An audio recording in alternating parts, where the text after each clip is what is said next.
2,5, kita tetap lakukan pemantauan sampai dia itu betul-betul berat badannya itu.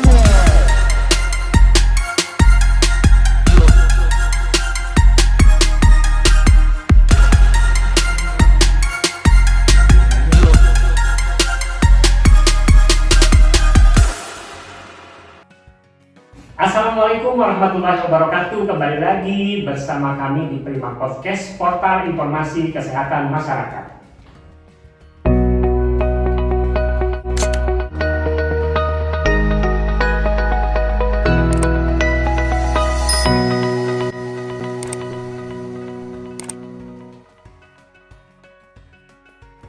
Prima Podcast membahas terkait dengan informasi-informasi kesehatan yang sedang booming, yang sedang viral, atau yang sedang hangat-hangatnya di Puskesmas Rarang untuk kita sampaikan ke pemirsa di rumah, sehingga informasi ataupun edukasi bisa tersampaikan melalui channel YouTube kita ini.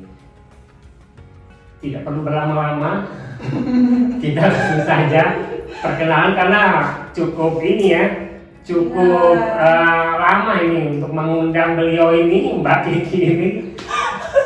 Akhirnya sempat juga menyempatkan diri juga untuk mampir di Prima Podcast kita. Lebih ke sok sibuk ya? Enggak sok sibuk, memang banyak kegiatannya ini kayaknya.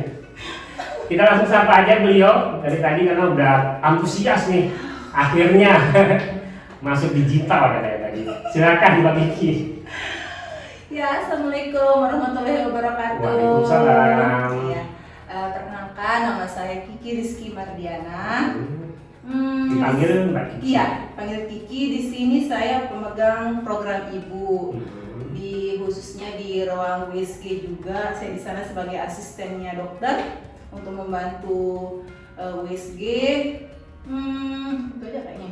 Apalagi ada ya? Berarti ini ya namanya pemegang program ibu dan sehari-hari juga di USG membantu dokter. Iya. Soalnya sih memang sekarang lagi ini ya USG kita promosikan kan ya. Betul. Nah, Mbak Kiki. Iya. Program ibu karena ini memang prioritas ya Mbak Kiki ya, karena di program PISPK pun ada. Terus di PHBS, hampir semua kebijakan-kebijakan pemerintah pasti mengerujuknya ke ibu. Iya, betul sekali. Apa saja sih Mbak Kiki kegiatan-kegiatan yang dilakukan oleh Mbak Kiki dan tim di Puskesmas Rarang? Sebenarnya kita itu ada program termasuk wajib untuk tahun ini karena kita lakukan itu hampir setiap bulan. Yang pertama itu kita ada kunjungan khusus untuk ibu hamil resiko tinggi. Ada kunjungan BBLR, kemudian ada pembinaan ANC di Posyandu sama pembinaan ANC di Posgesdes. Nah, pembinaan ANC ini kita lakukan pembinaan supaya dia itu benar-benar ANC-nya ini terstandar. Nah, dimana tujuan kita ini benar-benar hanya untuk menurunkan angka kematian ibu dan angka kematian bayi. Iya. Sedangkan untuk kunjungan ibu hamil resiko tinggi ini, kita mengunjungi langsung ke rumahnya ibu-ibu hamil dengan resiko tinggi, dimana saat ini ibu hamil resiko tinggi kita itu lumayan banyak dan harus tetap kita kunjungi untuk mencegah terjadinya komplikasi pada saat persalinan maupun pada saat kehamilannya nanti. Ya. Sedangkan untuk kunjungan BBLR atau bayi dengan berat badan lahir rendah yaitu di bawah 2,5, kita tetap lakukan pemantauan sampai dia itu betul-betul berat badannya itu normal. Baru kita bisa lepas dia bayi ini. Tapi kalau sama bidan desa itu tetap dilakukan kunjungan sampai dia nifas, istilahnya itu sampai kunjungan nifas yang keempat, KF4. Iya, seperti itu.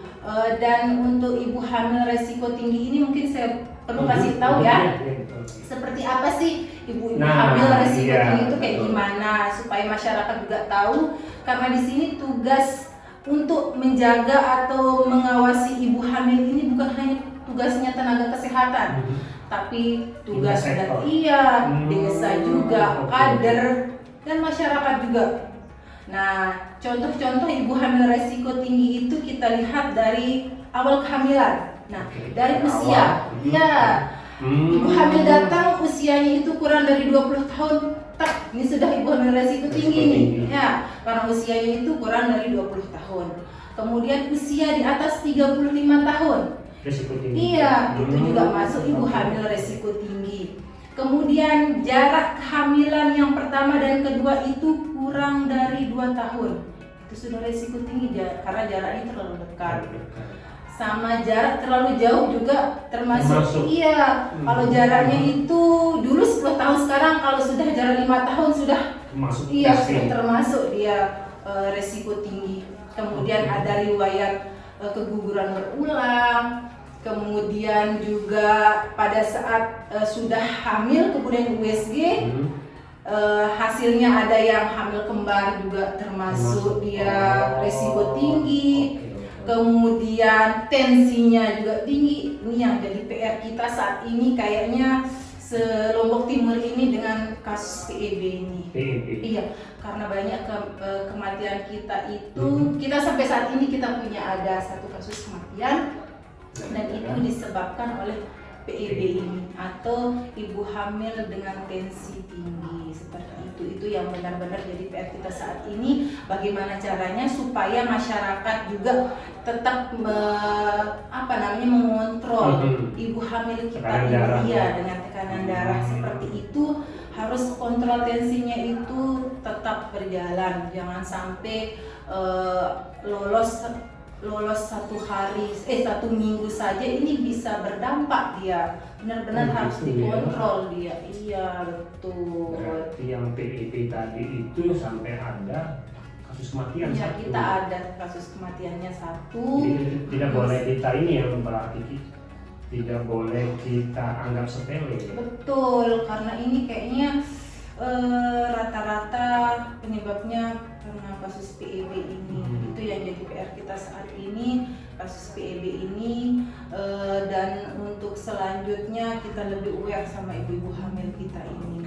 Tetap kita jalani untuk kunjungan ibu hamil resiko tinggi ini supaya persalinannya aman, selamat, bayinya juga sehat. Jadi itu yang kita harapkan. Iya, betul. Artinya tadi usia, ya, jarak juga, terus terkait dengan apakah kembar tadi ya itu maksudnya sih, itu yang selalu dipantau, itu yang selalu dikunjungi terus rumahnya. Itu sebetulnya hanya beberapa, sebetulnya masih banyak lagi sih ya.